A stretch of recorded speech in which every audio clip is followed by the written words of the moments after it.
ayat 28 dikatakan demikian.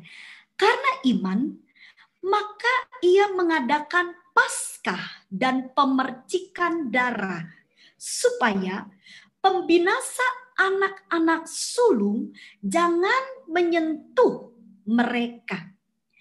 Bapak Ibu, Paskah itu seringkali untuk bangsa Israel ya, itu selalu identik, mereka ingat dengan bagaimana mereka diselamatkan ketika ada di Mesir berhadapan dengan 10 tulah. Nah, karena memang ini sesuatu peristiwa yang besar dan ini bukan hanya dipercayai oleh umat Kristiani. Ini sebagai sejarah yang dicatat di dunia. Jadi peristiwa ini tidak dongeng Bapak Ibu, ya. Orang yang tidak percaya Tuhan Yesus pun memahami tentang peristiwa 10 tulah yang terjadi di Mesir. Nah, kita akan mulai belajar di sini.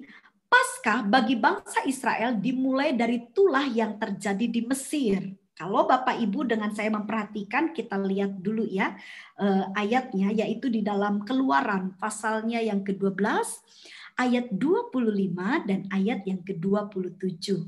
Firman Tuhan berkata demikian. Dan apabila anak-anakmu berkata kepadamu, apakah artinya ibadahmu ini? Nah, ibadah apa ini? Ibadah di mana bangsa Israel itu merayakan Paskah. Nah, kita juga mungkin kita nih Paskah, kita cuma sebatas mengerti Paskah itu ya pokoknya Tuhan mati untuk keselamatan kita, kan begitu ya Bapak Ibu ya. Tapi mari kita menyimak dan mengerti Paskah itu awal mulanya dari mana? Kenapa kok ada Paskah? Ya, karena sebelum Tuhan Yesus mati kan bangsa Israel, orang Yahudi sampai detik ini, mereka bangsa Yahudi yang tidak percaya kepada Tuhan Yesus pun mereka tahu tentang Paskah. Lalu di sini dikatakan, dan apabila anak-anakmu berkata kepadamu, apakah artinya ibadahmu ini? Maka haruslah kamu berkata, itulah korban Paskah bagi Tuhan yang melewati rumah-rumah orang Israel di Mesir. Ketika ia menulah orang Mesir, tetapi menyelamatkan rumah-rumah kita. Lalu berlututlah bangsa itu dan sujud menyembah. Jadi Bapak Ibu, pada waktu itu, ya bangsa Israel turun-temurun menceritakan tentang Paskah. Mungkin anak-anak bilang gini, Pak, Ma, kok kita ini merayakan Paskah, kenapa sih? Lalu diceritakanlah oleh para orang tua bangsa Yahudi, mereka membicarakan ya, orang-orang Israel itu membicarakan tentang bagaimana itu adalah hal yang supranatural, keajaiban yang besar.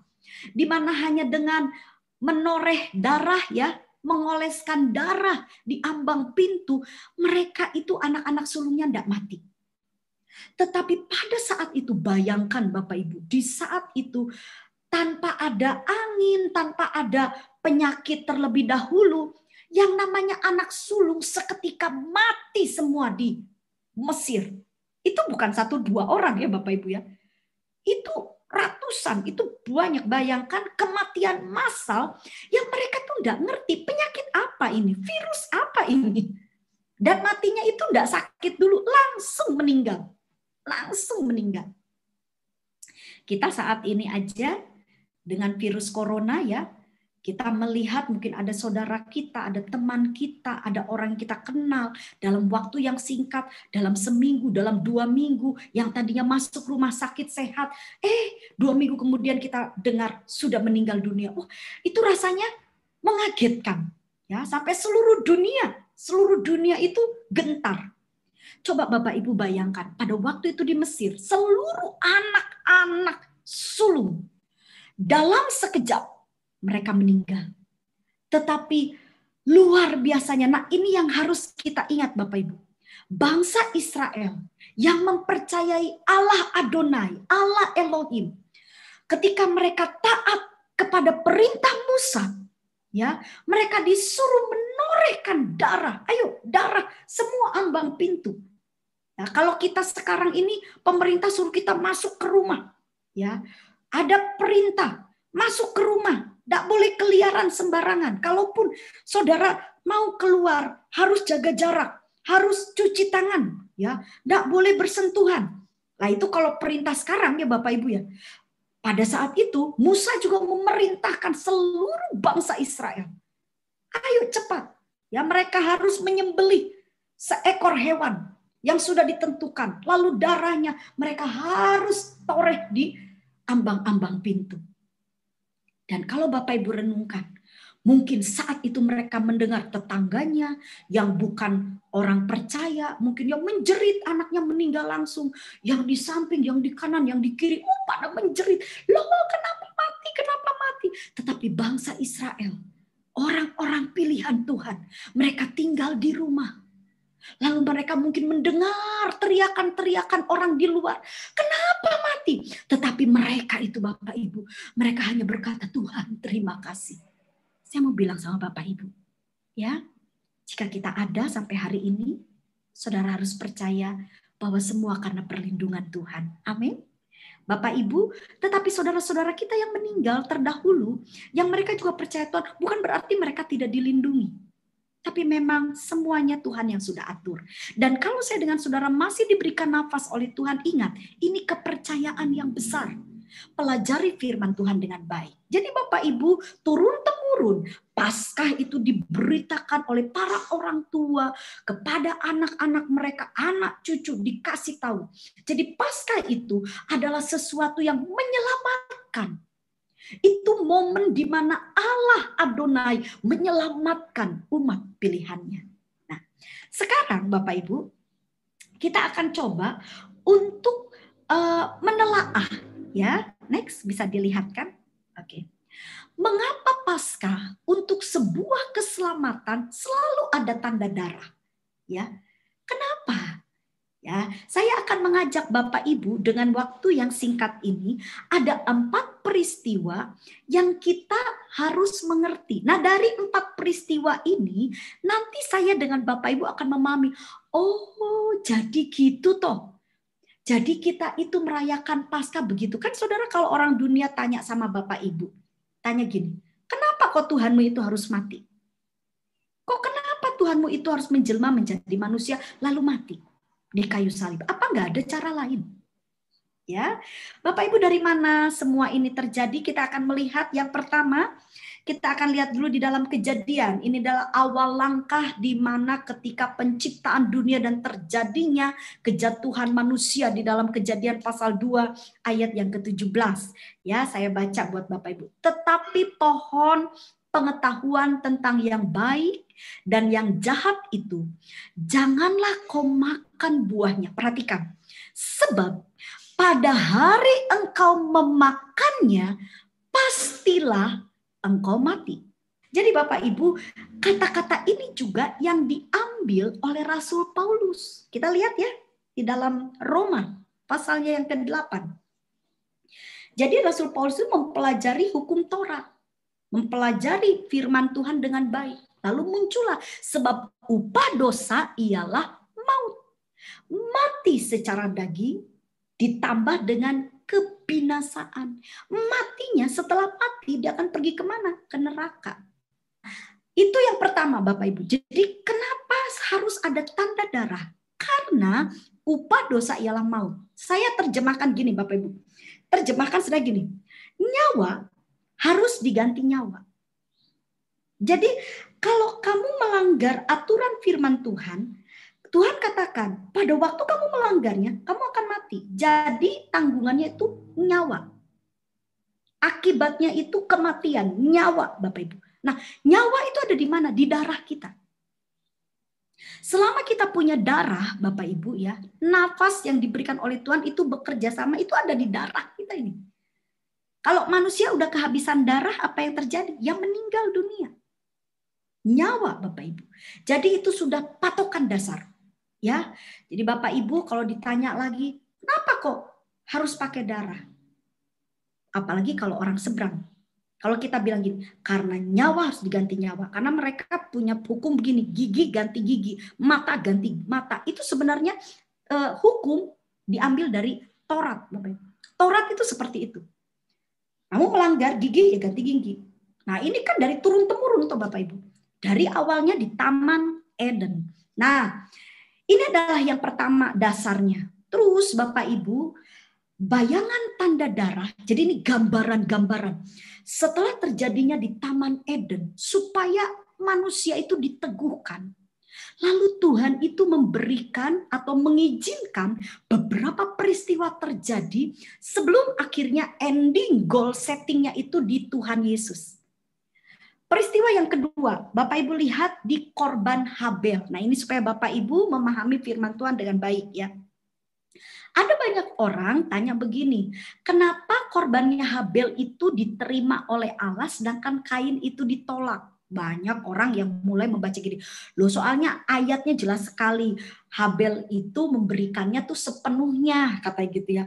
Sedangkan Kain itu sebagian. Padahal Bapak Ibu kalau kita baca dari bahasa Ibrani, itu tidak seperti itu. Makanya kenapa kita harus belajar dengan baik ya. Kita lihat dulu ayatnya dalam Kejadian pasal yang keempat, ayat yang keempat dikatakan begini.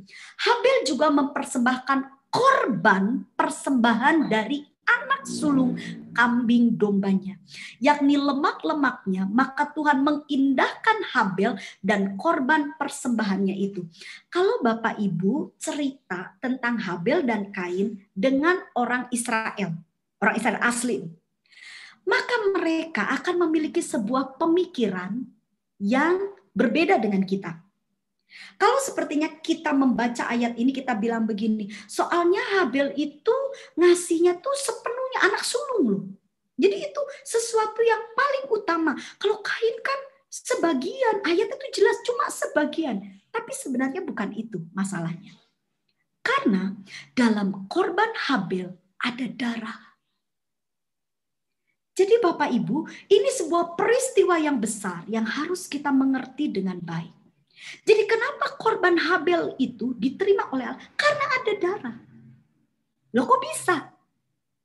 Itulah yang memang Allah ingin supaya manusia itu mengerti. Bahwa tanpa darah, semua korban, semua persembahan kita, ibadah kita, apa yang kita lakukan, gak bisa diterima oleh Allah. Saya ingatkan kembali Bapak Ibu, mengingat kembali bagaimana waktu Adam di Taman Eden, itu kan dia pakai daun-daun ya, mencoba pakai baju dari daun-daun. Udah seperti itu pun masih malu. Ya, Allah kan bertanya, "Adam, di manakah engkau?" Lalu Adam itu bersembunyi, dia udah pakai baju Bapak Ibu. Tapi penutup untuk badannya itu dari daun. Lalu Bapak Ibu coba renungkan. Nanti Bapak Ibu baca ya. Kalau udah selesai sesi, dibaca itu kejadian. Itu peristiwa yang luar biasa. Lalu Allah itu akhirnya mengambil seekor binatang, membunuh, dan akhirnya membuat cawat, ya, membuat pakaian untuk Adam dan Hawa. Dari mana? Dari kulit binatang. Nah, kalau Bapak Ibu renungkan, mungkin Bapak Ibu akan mikir gini, ini maksudnya apa? Kita bingung, karena kita bukan budaya orang Israel, kita bukan orang Yahudi. Tapi untuk bangsa Yahudi, untuk orang-orang ini sangat dipahami Bapak Ibu. Jadi cerita itu ketika didengar, diperhatikan ketika Musa itu mengajar bangsa Israel, maka orang-orang Yahudi itu ketika dengar kayak gitu, oh iya, Tuhan itu tidak mengindahkan atau Tuhan tidak setuju dengan pakaian yang dibuat oleh Adam. Sampai Allah itu harus membuat pakaian sendiri, Allah sendiri yang membuatnya. Dan dari mana? Dari binatang. Jujur, ketika binatang itu harus diambil kulitnya, maka pasti ada penumpahan darah. Itu Bapak Ibu yang harus kita mengerti. Jadi, artinya apa kalau tentang peristiwanya Adam dan Hawa di Taman Eden? Saya kembali ya. Yang pertama itu supaya Bapak Ibu mengerti dengan jelas. Ketika Adam dan Hawa mencoba untuk menutupi dirinya dengan kekuatannya, dengan imajinasinya, dengan kepintarannya. Dia pikir, oh daun-daun, udah ambilin daun-daun. Biar aku tuh bisa nutup. Bapak Ibu, Allah tidak berkenan. Segala usaha manusia Allah tidak berkenan. Allah tetap berkenan kepada apa yang dilakukan oleh manusia yang memang itu adalah tetap campur tangan Tuhan. Dan ingat, harus ada darah. Jadi Bapak Ibu, itulah yang mendasari kenapa di dalam keselamatan iman kita orang Kristen, bahwa masuk ke dalam kerajaan surga tidak bisa dengan kesalehan, dengan perbuatan baik. Di dalam kekristenan tidak ada timbangan. Kalau kamu dosanya 30%, kesalehannya 70%, timbangannya lebih kuat, maka kamu masuk surga. Tidak ada pengertian seperti itu. Karena ternyata Allah tidak berkenan dengan apa yang dilakukan oleh Adam ketika Adam mencari pakaian dengan kekuatan dirinya. Tidak. Tapi ketika Allah sendiri mengorbankan seekor binatang dan memakaikan pakaian yang Allah pakai kepada Adam dan Hawa, disitulah ada perkenanan. Kembali Habel. Habel dan Kain. Habel pun ada darah yang tercurah. Itu sebenarnya, jadi itu kayak gini loh Bapak Ibu. Kalau saya nih kasih pengertian firman itu supaya Bapak Ibu mengerti dengan jelas, jadi saya kasih gambaran yang cukup sederhana. Jadi peristiwa-peristiwa itu sebenarnya Allah itu ingin bicara pelan-pelan kepada bangsa Israel. Meskipun bangsa Israel itu nggak mudeng Bapak Ibu. Ya jangankan bangsa Israel Bapak Ibu, kita aja loh nggak mudeng. Kita baca Alkitab tuh kadang-kadang, oh gitu ya. Setelah dijelaskan sama hamba Tuhan baru, oh terus Bapak Ibu ya. Nah saudara, ketika kita itu mendengar, mempelajari firman Tuhan, itu kadang-kadang perjanjian lama itu menjadi gambaran-gambaran. Supaya ketika Allah itu memberikan sesuatu yang betulnya, yang memang itu goalnya, itu yang nyatanya, kita ini sudah oh ya, dari dulu Tuhan itu sudah kasih penjelasan demi penjelasan. Nah, kalau Bapak Ibu lihat, jadi Habel ini salah satu gambarannya. Nah, bangsa Israel tuh mungkin masih bingung juga. Kenapa ya kok Habel diterima ya? Kok Kain enggak? Padahal buat bangsa Israel, persembahannya Kain dengan Habel tuh enggak ada. Bapak Ibu jangan bilang begini, soalnya Kain itu enggak. Waktu saya pelajari, sama-sama dua-duanya itu. Sama-sama yang terbaik loh Bapak Ibu. Cuma masalahnya di Habel ada tetesan darah. Itu yang menyempurnakan. Kita masuk kepada peristiwa yang ketiga. Mungkin ini juga akan semakin membuka pengertian kita, ya Bapak Ibu, yaitu bicara tentang ketaatan Abraham. Di situ juga Allah tuh lagi bicara sama bangsa Israel. Jadi begitu banyak rentetan peristiwa itu Allah pengen ngomong sama bangsa Israel. Bahwa kamu itu tidak bisa datang sama aku. Kamu itu nggak layak sama aku kalau nggak ada darah yang tertumpah. Jadi Bapak Ibu, waktu bangsa Israel itu memperhatikan setiap peristiwa, mulai dari bagaimana Musa kasih tahu tentang terjadinya sesuatu di Taman Eden, ya, lalu mulai dari Kain dan Habel persembahan, itu bangsa Israel itu muter Bapak Ibu, maksudnya itu jadi ada apa tuh ini tuh? Mereka belum terlalu tersingkapkan masuk ketaatan Abraham. Ini cerita Abraham ini buat bangsa Israel tuh jelas sekali turun-temurun diceritakan kepada anak-anaknya. Nah, di Kejadian 22 ayat 13 kita baca ya, lalu Abraham menoleh dan melihat seekor domba jantan di belakangnya yang tanduknya tersangkut dalam belukar. Abraham mengambil domba itu lalu mengorbankannya sebagai korban bakaran pengganti anaknya. Ini mulai nih bangsa Israel, kalau saya bilang gini, udah mulai mudeng gitu Bapak Ibu. Sekarang ada darah, ada ketaatan, ada iman kepada Allah. Jadi iman kepada Allah itu dikaitkan dengan taat.